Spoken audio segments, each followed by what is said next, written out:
Greetings, friend, and welcome. Privacy was once a default. Now it's a myth.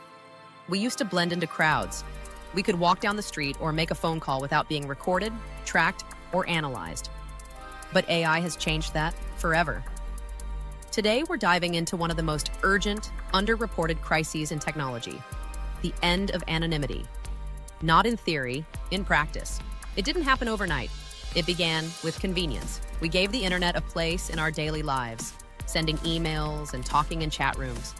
Then we added apps, syncing our locations, emails, contacts, ISPs, photos, and so much more. We let smart assistants listen. We said yes to cookies. But behind that ease was a cost. Every swipe, pause, like, and scroll became data. Every smart device, from your fridge to your fitness tracker, started building a profile of you. AI didn't create this system, but it perfected it. AI can now analyze enormous data sets in real time. That means your browsing habits predict your beliefs, your walk pattern can identify you, your online purchases infer your income, even your silence, what you don't do, gets analyzed.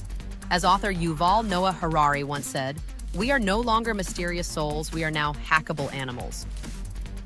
In the past, the crowd protected you. Anonymity was easy and given human right, expected. But with AI-powered facial recognition, the crowd no longer hides you. It exposes you. Privacy is dead and your rights no longer exist. Humanity is without definition. Cameras in public spaces can now identify individuals in real time. Police departments, border control, even private companies are using these tools.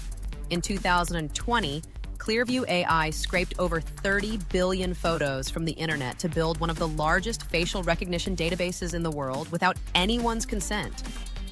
You never gave them permission. But now, your face is searchable. And once your face is in a system like that, it stays there. It's not just about catching criminals, it's about tracking movement. It's about assigning scores. It's about power. Facial recognition was just the beginning. Now, AI is being trained to read your emotions, your microexpressions, your voice pitch, even your typing speed. This is called Emotion AI, and it's being tested everywhere, from retail stores to airport security. The idea? To detect frustration, nervousness, even deception. But there's a problem. AI doesn't understand context. What if your face looks angry because you're tired? What if your voice shakes because you're cold?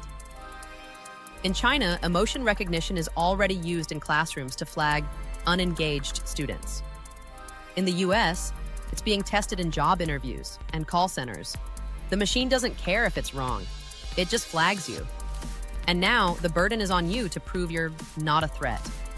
Tech companies like to say your data is anonymized, that it's safe, that it's untraceable. It's a good keyword, like transparency, but research has proved otherwise in every case. In a famous MIT study, researchers found that 90% of people could be re-identified using just 3 pieces of data: zip code, birth date, and gender. AI doesn't need your name to know who you are. It just needs the pattern. Your routine is your signature. Your data trail is your fingerprint. Humans forget. It's how we move on. AI doesn't. Everything you've searched, said, posted, clicked, it's saved somewhere, not just for today, but forever. That means a bad joke you made 10 years ago, a search you regret, an opinion you've outgrown. AI doesn't know context. It doesn't know growth.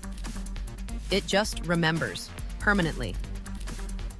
We've created digital memory that doesn't forgive and never forgets. And we've outsourced it to systems we don't control. Why does this matter? Because privacy isn't about hiding. It's about freedom.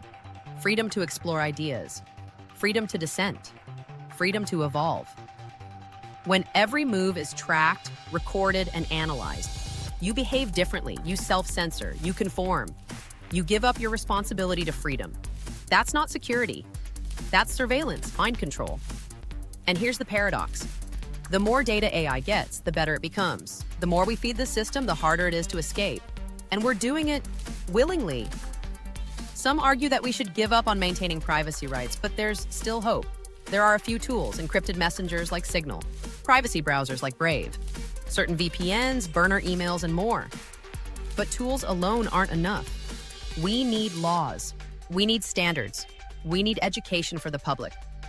People need a license to drive heavy machinery that can affect the lives of people around them. The same should be true of the internet. Age limits are set on certain activities in life that require a developed and mature brain. The internet is no different. Europe's GDPR is a start. So is the EU AI Act. But most of the world still lags behind, the US most of all. There is no federal law protecting your biometric data, and government websites force you to input your personal information while refusing to remove it when they no longer need it.